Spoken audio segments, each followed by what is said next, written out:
સરદાર વલ્લભભાઈ પટેલની 150મી જન્મજયંતિ વર્ષની ઉજવણી નિમિત્તે વડોદરા શહેરમાં યુનિટી માર્ચ યાત્રાનું ભવ્ય આયોજન કરવામાં આવ્યું હતું।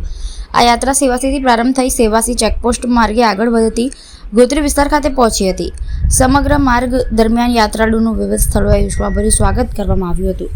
ગોત્રી વિસ્તારના યશ કોમ્પ્લેક્સ ખાતે વોર્ડ નંબર 8ની સંગઠનની ટીમ દ્વારા યાત્રાનું ખાસ સ્વાગત કરવામાં આવ્યું હતું।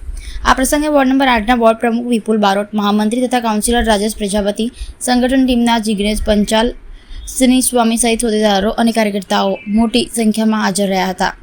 વોર્ડ નંબર 8ની ટીમે યાત્રામાં જોડાયેલા કાર્યકર્તાઓને કેળાનું વિતરણ પણ કર્યું હતું। સાથે સ્વચ્છતા અંગે જનજાગૃતિ લાવવા વોર્ડ નંબર 8 દ્વારા સ્વચ્છતા અભિયાનનું આયોજન કરવામાં આવ્યું હતું, જેમાં મોટી સંખ્યામાં કાર્યકર્તાઓ અને હોદ્દેદારો ઉત્સાહપૂર્વક જોડાયા હતા।